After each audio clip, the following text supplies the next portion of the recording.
See here. All right, Dr. Tony, I think we are live. Amazing, amazing. I'm going to, first of all, hi, Amy. Hello, Tony. How are you? It's good to see you again. I'm going to let you go ahead and introduce our esteemed guest. Again, we only have top-notch guests here Right. and help make it make sense. So why don't you go ahead and introduce our guest? Yeah, so today we have Taryn Chapman, and Taryn is better known by me because I follow her by the Vaccine Mom. So I follow her on Instagram, and there are likely a variety of other platforms as well. But she has graciously agreed to join us today. She has a master's in molecular medicine from the University of South Florida. She's also a mother, and before that, she worked, before giving birth, worked in vaccines and virology at USF's College of Chemical and Biomedical Engineering. And currently, she's a science and vaccine communicator for vaccine and health-related organizations nationwide. And you can find her on Instagram at the Vaccine Mom, which is exactly where I found her and followed her. And I'll often share her content because I think it's amazing. So, Taryn, we'd like to welcome you. And then also, just to get us started, if you wouldn't mind kind of sharing your reasoning for science communication and what you do and like your journey into it, whatever aspect you want us to know, we would love to hear and share with our audience. Well, I think my journey is important because I didn't know about vaccine hesitancy. In fact, I didn't know people didn't vaccinate their kids because that's just what we do, right? I mean, that's what I thought as a scientist. And in that small world, in that lab world, I had no idea. But when I started about learning about vaccines, I started to realize how important they are. And then I started to get some knowledge on that there's some questioning going on in the world. Well, then when I got pregnant, I was still working in the lab. When I got pregnant and had my daughter, I ended up moving out of the lab, and then kind of just realizing that I was missing my science, and I was missing that like connection to the world. So I joined this moms group, which is kind of outside of my character, and especially at that time because I was I was a scientist, I was in my own world. And I joined this group, and these ladies, they all had prestigious careers, and we were all in the same position. We were all like, what do I do now? I'm a mom, what do I do? And we all just felt so flustered, and things were just like uprooted.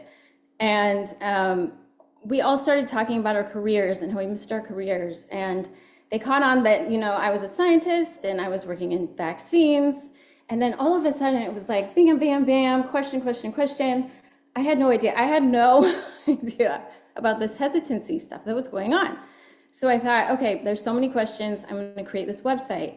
And the website was called The Vaccine Mom. I had a lot of naysayers, my friends in medical.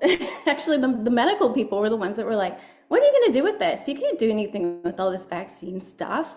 Like, where are you going to go? And I said, no, this is big. I know this is going to be big. And so I created this blog. I started, blogging every day, sending my friends there to get their questions answered. Every time somebody had a question, I said, put it on the blog so everybody will know the answer. And so that's where I started. And then my career was just kind of snowballed from there. And I just built this dream career. And now I work with all these different vaccine organizations and health organizations across the country, one in another country. So I just, I get to meet all these people. I get to work with all these different kinds of people. And, from that, I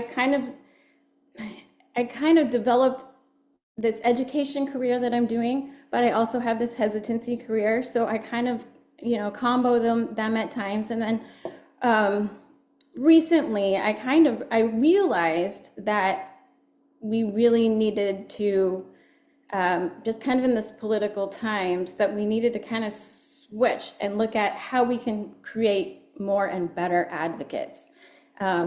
So that's what I'm doing right now. I'm really focusing on not only the education is important, all of the stuff important, but how are we going to create better advocates? So that's really, my I'm honing in at the moment. Sorry, I'm a talker. I can talk forever.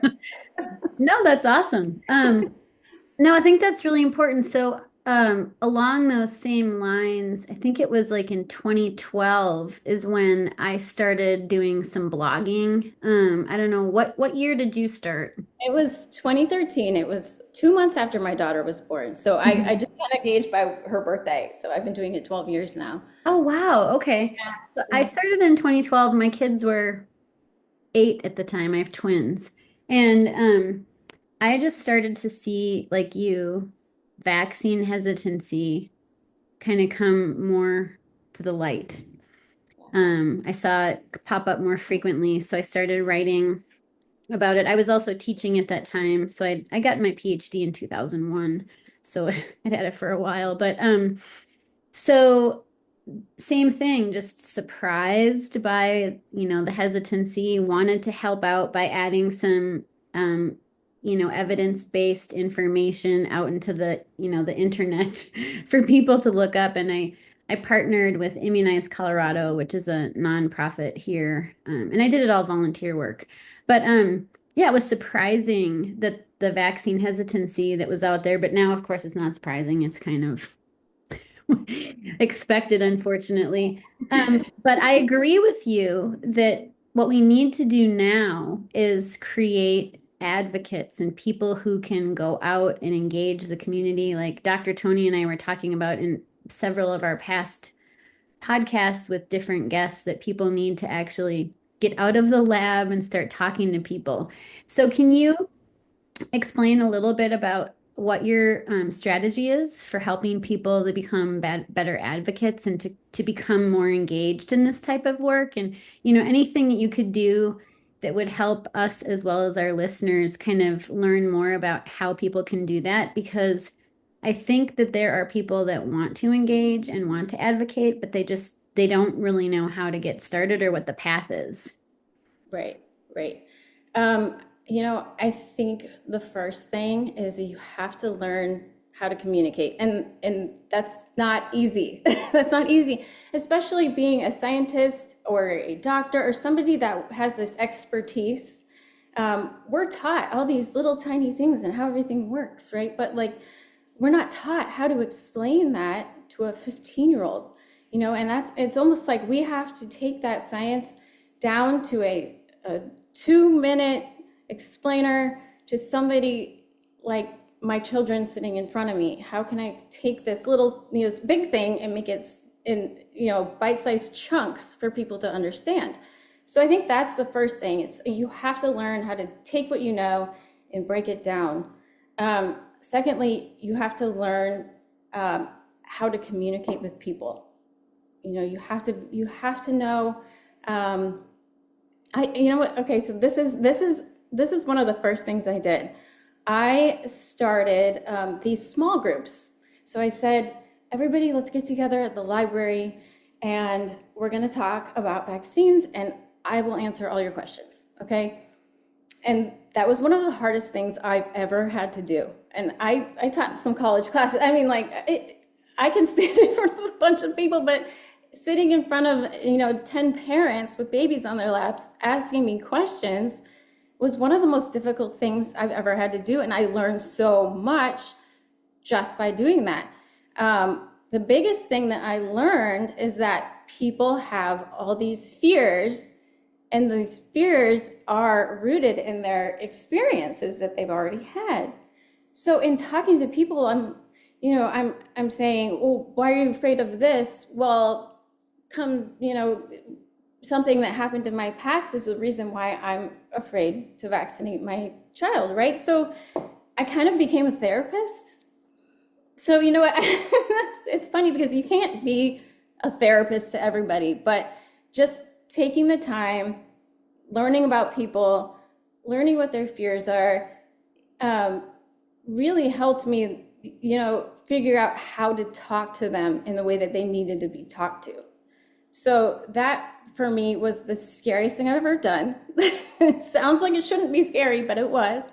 But I kind of found out it's not as much about facts, it's about learning how to talk to people. And I think so the first thing, if you can break down your science, if you can break down your science, and if you can start talking to people like they're people, those are the first two things I can recommend you do. And one thing that I love to do is I go to the grocery store and I pick somebody. They hate me there because I'm at home all day. But I go to the grocery store and I'll pick somebody out and I'll say, how's your day? And we'll get to talking and we have a good talk. And sometimes things get political and strange and weird, but you just learn to work through those different things with strangers.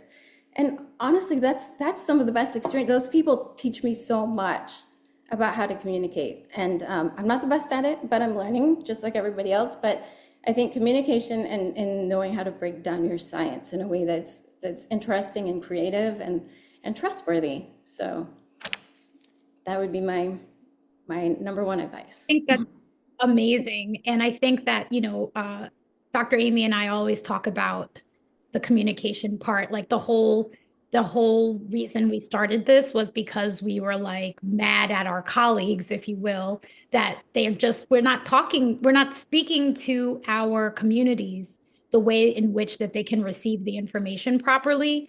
And sometimes if it's done, it'll be done in an infantilizing way or like some kind of way to like make people not feel great about themselves. And that's not a good way to do it either. It's really trying to understand where people are. And fundamentally, like, it's not only their own personal experience that people are coming from with their potential hesitation for science or accepting science. It's also just really trying to understand what's the best thing that they can do for themselves and for their families so that they can live, right? Like everybody just wants to live. And I think that we've done an amazing job in science and in medicine and gatekeeping this information in a way that it feels inaccessible to people. And with the advent of the internet, and now that there's like, you don't have to go to the library and encyclopedia stuff, right? Like you things are just like at your fingertips. The feeling like you're now empowered to ask questions on your own behalf has changed. And what happened at the same time, as a clinician, I can tell you like what we lived through with the advent of access to information is the lack of time that a clinician has to speak to you about your healthcare, right? And so more confusing information access, you have more questions, and now your provider doesn't have time for you. It's, it's a recipe for disaster. And I think that we just have to figure out better ways to put the information out there, even when like our, medical societies put out information, that information is for other professionals. But it's like, how do we get, and now there's this whole halo of distrust around the information. Whereas, and I say this in I feel like every other podcast now, Amy, but one of the things that I've been grappling with has been like, there are a lot of folks in my family who are, like believe in, holistic medicine and herbal medicine. And, you all got it wrong and all of this stuff. And I remember having a conversation with one of my family members where I was just like, what would it take for you to trust what I'm saying to you? Because you all think I'm indoctrinated, right? You think that I'm just drinking the Kool-Aid. I'm part of the problem. I don't understand. So what would it take? And they literally said I'd have to be in the lab with you. Oh. And for me to feel like I could trust it. And I think we said this when Evan was on. And it was like, as if you would understand what's happening in the lab. If you were there, like you would have to have an entire education around what you're seeing in the lab to like put everything together. And the thing is, that's not in a derogatory way, but it's literally in a way of like, to me, I was actually really struck and saddened by that comment, because I was like, wow, we've gotten so far away where it's like you could give your car to a mechanic and not even blink an eye about what they say to you. But like when it comes to the mechanics of your body, you don't trust anybody to tell you anything besides what you've read. And the people that you think are trusted messengers, who might not be coming with the right information, those are the folks that will get your attention more than someone who has like dedicated 20 years of their lives to to the craft, you know, and that's what we're dealing with, right? Like it's literally the erosion of trust because we haven't done it right. We haven't done it correctly. We kind of are the reason why we're here. You know, partly that's the reason. In addition to all of the other things that other agendas out there that we can't even begin to describe here. But I think it's ultimately not only do people come from very horrifying experiences that sometimes in medicine we tend to downplay because percentage wise, statistics wise, it's a very rare complication, right? But when it's happening to you, it's not rare. When it's happening to you, it doesn't matter, right? And we haven't come with that empathy enough.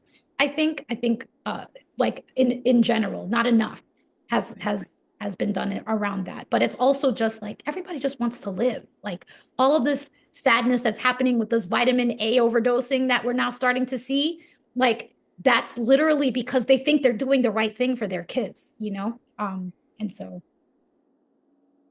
That makes me really sad. That's life. That makes me really sad to hear. It That, does. There's the ERs in Texas have been seeing liver toxicity with kids yeah. because of vitamin A overdoses because families are listening to certain people saying that vitamin A is the Mhm. way to prevent and or treat measles. However, it obviously it's not a replacement for the vaccine, and vitamin A is part of the treatment regimen, but it's really only helpful in people that have like nutritional deficiencies or have vitamin A or take in less vitamin A than they should. So, um, but along those lines, what Tony was mentioning, how do you, I mean, there's a lot of things that go into this, like you mentioned, fear. Maybe they don't understand how vaccines work. I love that you go to the grocery store and talk to people. That's exactly what we should all be doing. We should also be setting up groups in libraries or coffee shops. Like I've been tempted to put up like a little table tent that says, ask me anything about vaccines or science, like at local stores or, coffee shops, whatever, just because I feel like that's kind of what we need to start doing is getting in the community. So I think what you're doing sounds like a great idea. I know not everybody would be comfortable doing that, but I think that once we all start doing that, it's going to become more commonplace, right? Like I've given talks at like libraries, bookstores, things like that. The crowds aren't huge, but if these things become more commonplace, that would be great. Um, so we know it's out of fear and not understanding, but also a big piece, as I'm sure that you know, vaccine mom. Um, misinformation, disinformation. So what are your strategies to either talk to or on social media, um, give people, try to offset the mis and disinformation that they're seeing. Like if you're in a conversation like at that grocery store and someone's like, yeah, I would get the vaccine, but that stupid microchip, you know, like how would you like, what's your strategy for That. like what's your strategy for that? Like something like that. Like how do you I don't want to say combat because I don't want to say that this is a war. I want it to be like how do we talk to people in respectful ways about what they believe to be true that we know is not, like misinformation and disinformation. So what are your strategies in person and then also like how would you handle that on your account as well? So a lot of the times people come to me in my DMs and they'll send me things. So I have to say I don't encounter a lot of that kind of thing when I'm out. And if I do, it's normally somebody's very angry about it, and I kind of just say, all right, this isn't the time or place for this. And really, if somebody's angry, that is not the time and place to address it. Really, they're coming out of a place where they're just not going to hear anything, you know. But I do get a lot of DMs, a lot of them, and I feel sorry because I let them kind of accumulate, and because it takes a long time to address things, And I like to give people my time because I think that's a valuable thing. And I think people appreciate that.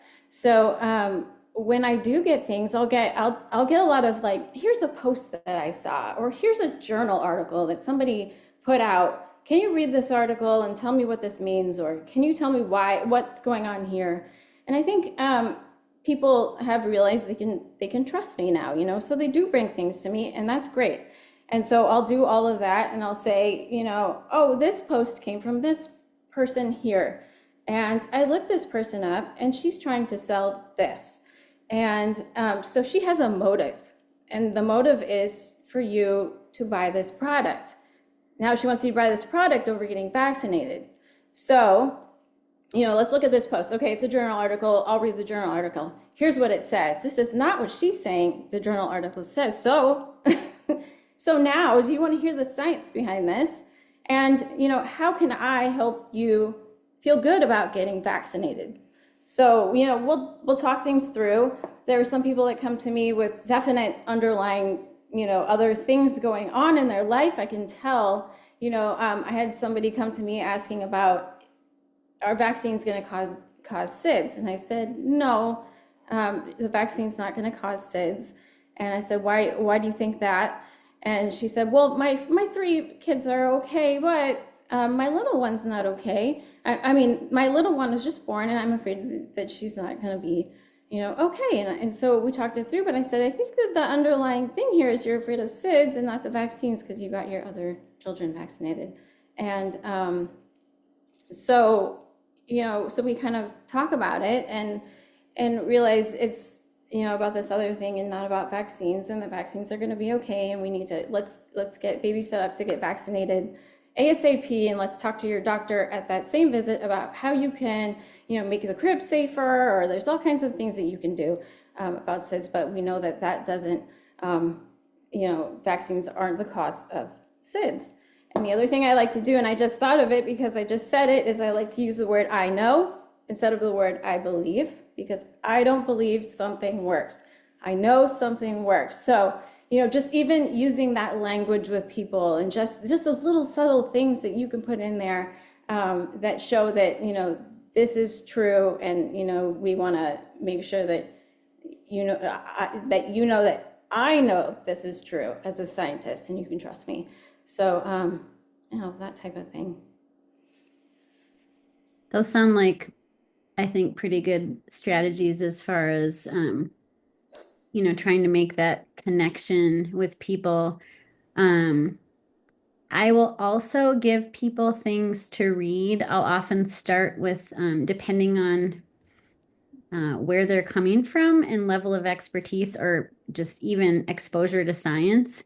It could be like a blog, could be a review article, and you probably do the same thing. It probably just depends on, where they're at and what they could take in easily, and then kind of go from there. I have some people that I can just share full-on articles with that aren't immunologists, but would be able to handle that. Whereas if I were to give some people that, it go, right over the head, and it's just like more confusing. And we certainly, don't want to do that. I will tell you, I'll pull a plug in.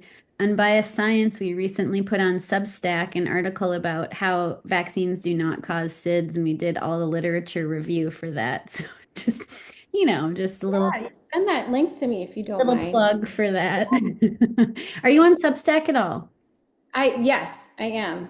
Yeah, Unbiased Science has a Substack, and I've been co-writing usually with bigger teams, a lot of things. And one that we did in the last month was on SIDS and vaccines, because that is something that parents fear. And I love the way that you talked to the parent that had 3 older kiddos that had been vaccinated, and you were like, well, sounds like SIDS is more the fear. Let's get vaccinated, but talk about how to maybe prevent SIDS. So I think those are all good strategies. I also, on social media, I do engage if people are putting responding or sharing mis and disinformation, and I try to, and you can tell me if this is something you've done too.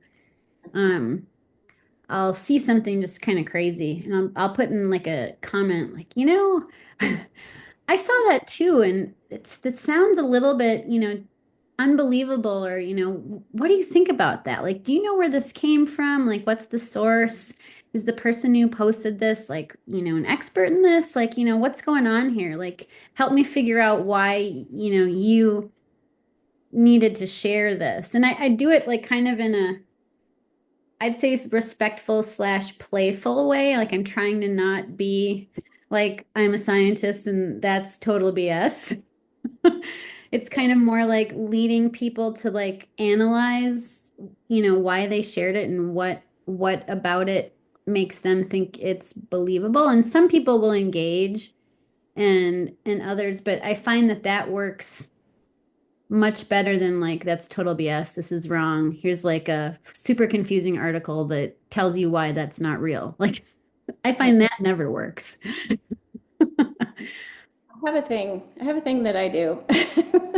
So I just pop on, if I see something and I can easily in 2 sentences, semi-correct it, I pop in and I say, "Hey, vaccine scientist here, XYZ, if you have any questions, please you can send me a message or just comment below." And I will get questions sometimes, but I'm trying to do it in a nice way. "Hey, if you have a question about this, let me help you answer it." So, I mean, people are fairly nice that way, you know? So that's, Yeah, I feel if you kind of phrase it in a way that's not confrontational, and also I found that if you come off immediately with like you're wrong, here's a correction, like that always goes south. Only because like I can probably guarantee that all three of us do not like that either. mm-mm. There is a saying from a book I read that says a, a, a man who's forced against his will is of the same opinion still. Yep. Mhm. Yeah. I always held on to that to just be like, all right, telling people they're wrong is not the right way to do anything ever. That's not the right way to try to convince and to have like an engaging conversation. Like you're just going to make them hold on to their talking point even harder. So I think that's right. And I will say kudos to the both of you for engaging on social media. I do not do that. I will not, I don't have the energy for that. Because a lot of the times sometimes it's not productive, and it can be, if you're not going into it with a good mindset of like somebody's might say something really, really inflammatory or to push your buttons, then it's not going to be productive for anybody. But kudos to both of you for reaching out that way. I think that's awesome. I try to do it in my clinic visits with folks, to try to like I give them the podcast link, or I tell them like, listen, I know that you have questions, and I'm very patient in my clinic visits, which I know I have luxury for that, in my particular clinic, because I don't have like a time crunch like other clinics do, which was on purpose. That was a conscious decision I made. And not everybody has the luxury of making that conscious decision, but I think that, the name of the game is patience. And where did you come, where did you try asking more questions, like the Socratic method, if you will, right? Asking more questions and not trying to help people come to the answer on their own, as opposed to giving them the answer themselves, right? And I had a really great conversation with somebody who was deep into conspiracy. I shared this before as well, but it's something that I hold on to because I spent hours talking to this individual who was deep into conspiracy. And at the end of it, he was just like, I just want to know the truth. And he said it so emotionally. And I was like, oh, everybody just feels like they're being lied to all the time.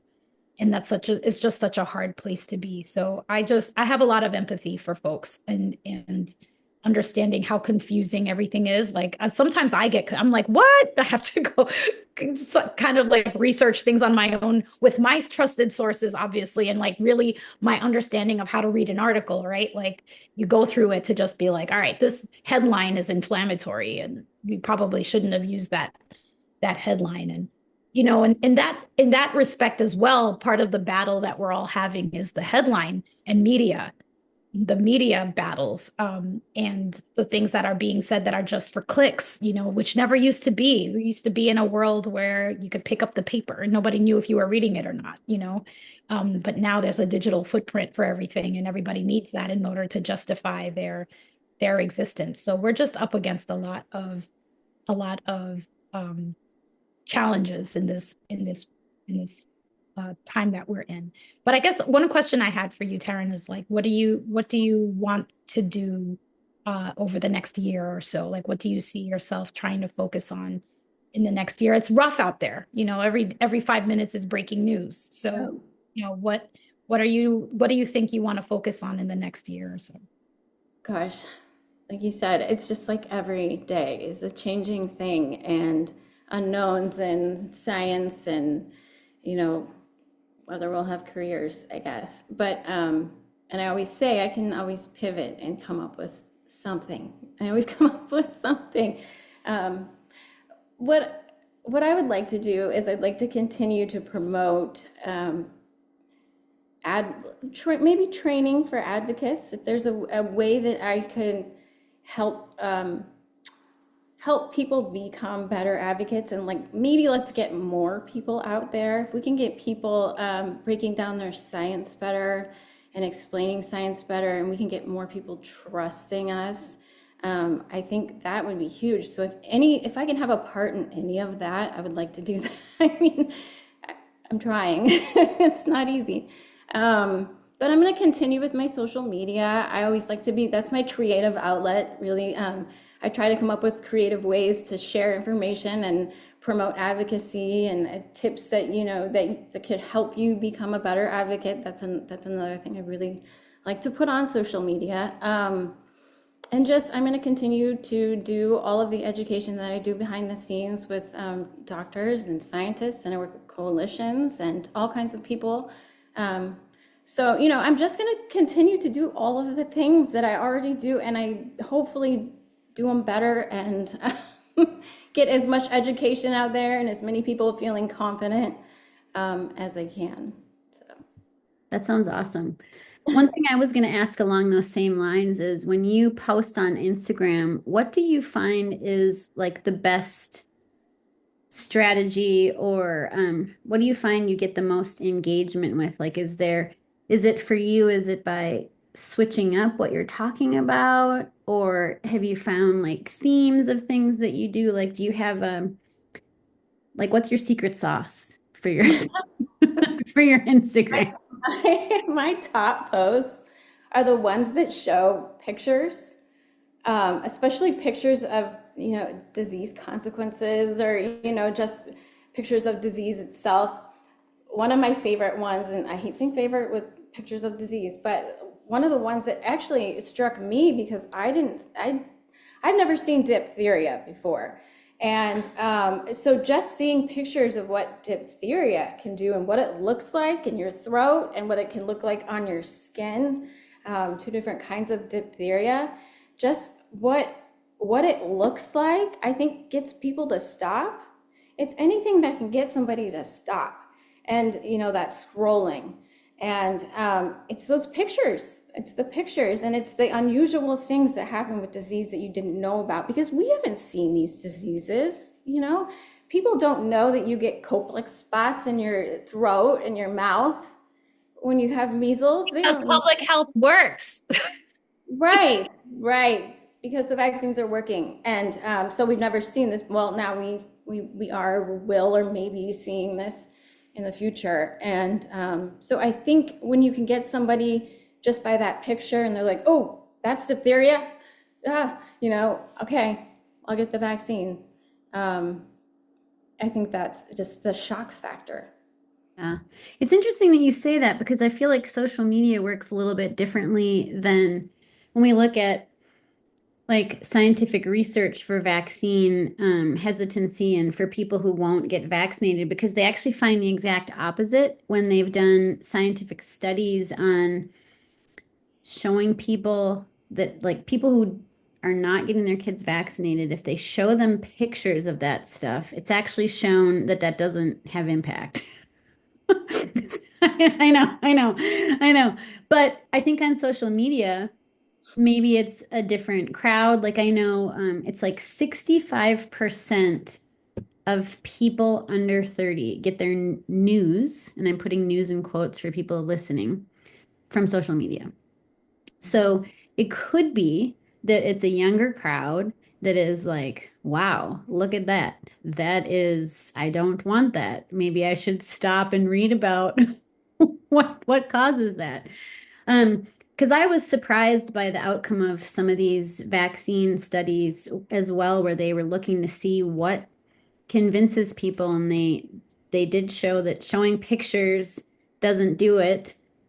But again, it could be like what Dr. Tony said earlier. If you try to tell someone why they're wrong or whatever the rhyme was, I can't remember exactly, then they just kind of dig in a little bit more. It's true with data as well. I don't know. Vaccine hesitancy studies have shown that if you show people like, awesome graphs and like data, they're like, nope, I don't care about your stupid data. I'm gonna still not But vaccinate. I think it's probably somebody's asking for their feedback, whereas there's an anonymity to social media, right? Like you don't have to have that handle might not necessarily be linked to you, or you can have a different, you know, handle or whatever. There's an anonymity there that I think that we haven't incorporated in our surveys, right? Necessarily. I don't know necessarily, but I think that our digital times are moving faster than our science times are, and our science communications are moving. And so I think it's just a matter of updating our methods, right? Like we just need to like update our methods, and what maybe worked yesterday doesn't work today and won't work tomorrow. And it's going really that fast. I think, you know, one of the things that I've been grappling with has been, what are we going to do? What is going to be our world when we are finally going to accept that our federal government's not going to help us with this work? Like, how do we focus on it? And I know, Taryn, you talk a lot about advocacy and personal advocacy, but what about civic advocacy? Like, what does that, have you thought about that at all in the work that you're doing? Or is that something that you're like, let me just, this is your wheelhouse, you want to stay in that? Or have you thought about the more global advocacy, including civic advocacy? For myself personally, I think I'm kind of stuck in this, my world where I'm at now with, getting individuals to get vaccinated and getting individuals to become advocates. I mean, I think I'm personally not there yet, but we need that. I know that we need that. We need people that are working together, communicating together and have the same goals and have the same, I think just the unity that we need. We just don't have that, and we need that. And I hate saying this, but I don't see it happening soon, but it needs to happen. I mean, we need to it's the global unity of all things, but, just to value health and prioritize that, because it should be a human right, just like food, just like water. We should have a right to health, and we have all of this technology and all of this, life-saving measures that we can take, and preventative tools and stuff. And it's just like, why aren't we using it? Why aren't we united? Why? I'd love to get involved. I think now my place is on the individual level. And I'd love for this all to happen, but I just don't, I want to have hope. Yeah. I like that. I think, but I do think that because you are on social media and you have followers and you're putting things up, I think that is helping to bring together the people that are seeing what you're doing. I also agree with Dr. Tony where like the studies that I mentioned, those were done like 10 years ago. Like I agree, we got to up our game and we have to be dynamic and move with like what the people are doing. Like talking to people in my department, I'm in a department with like 40 immunologists and microbiologists. The majority of them are not on social media, and some of them will tell me, oh, that's a waste of time. And I'm like, no, it is not. And like you sitting in your lab and not talking to people and not going out into the community and not posting on social media and not writing about your science in ways that are understandable, that is not working because look at where we are. You know? So I think with Don't tell them people, they're wrong, Amy. yeah, I know. Oh, but I can tell other scientists they're wrong. In fact, in fact, that's what PhDs do for a living. Oh, that's right. That's right. We love to tell people, oh, I see that you did all these 99 things awesome, but the one thing here Yeah, you that's right. did sucked. Please don't get me PTSD. Thank I you. know, I know.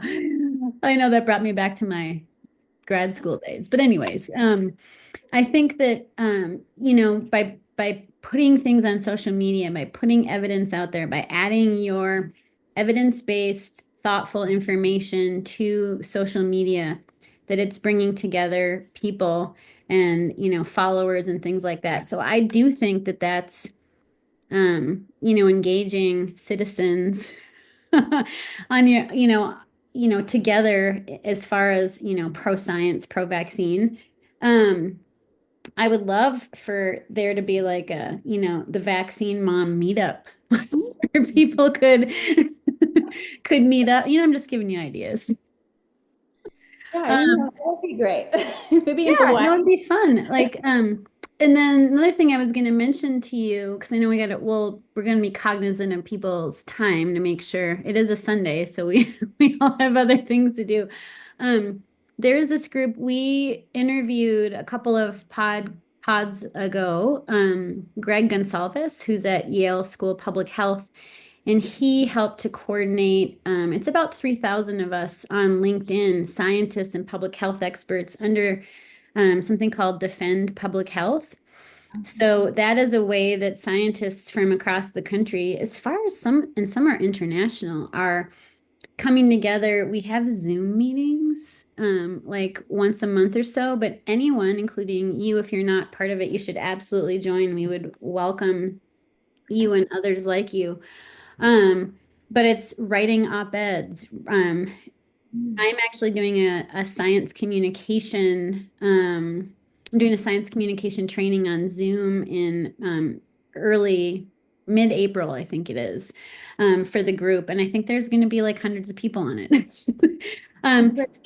Anyways, it's just like that's a way to bring people together. But I think that your social media posts, I think, are engaging, informative, thoughtful. So I appreciate all that you do.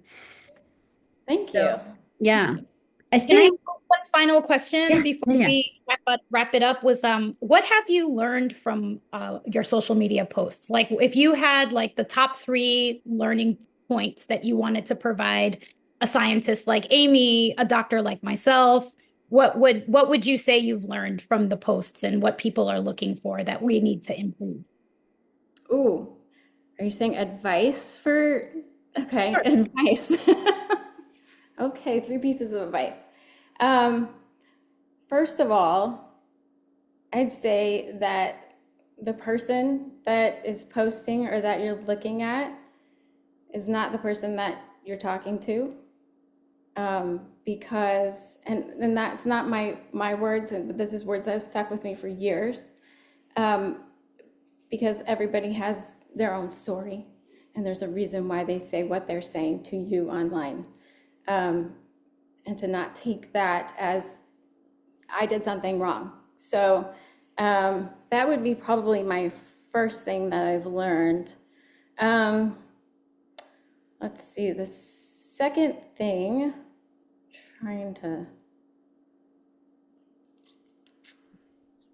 is that, sorry, I'm trying to, it gets hard. I'm a great editor. Oh, okay. You're good at, okay, so we can edit here. Okay. Okay, so get back to because this is hard. I'd say it's taught me to get out of my comfort zone, maybe a little bit. Because I tend to, so I tend to get a bit, I don't want to say the word crazy or angry, but I tend to go, oh, and Passionate. start typing. Hmm. And then I have to go, okay, this isn't how a person should react. I have to take a step back and like remove myself from the stimulus for a sec. So I've kind of like, I guess, learned to disassociate like my own emotions, I guess, from things that are online. So I guess that kind of goes hand in hand with you're not talking to the person that you're looking at. I mean, talking to that, you're talking to that scared little kid, or somebody that got hurt at the doctor's office or whatever. So just kind of like separating things. Um, I think the other, trying to think. um,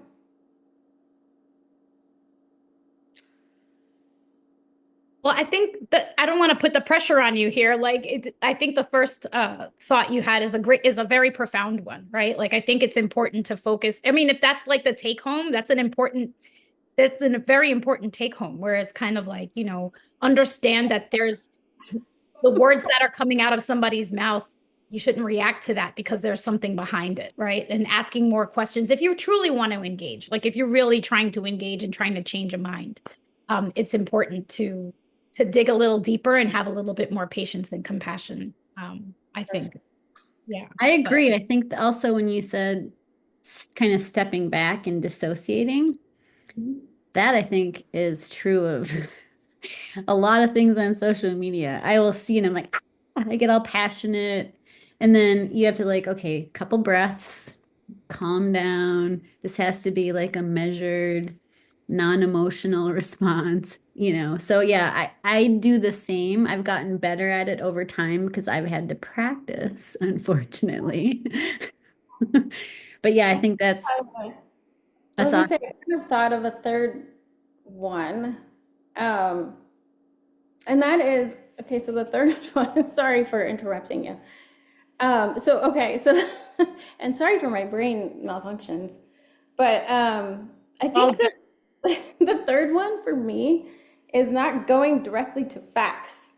That has been one, and I know people disagree all the time, like facts are facts, but people, and like I think Amy brought that up, that like they don't listen to facts all the time. They don't look at graphs and they're like, oh, that doesn't make sense to me. Well, I think too, you can't shove facts in people's faces. It's like they're already full.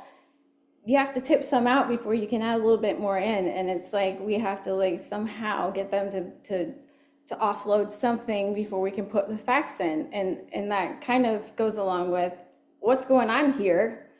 Can you put something on me here so that I can put something on you? And so I don't tend to go to facts immediately unless they ask for them. So I guess that would be something else I learned.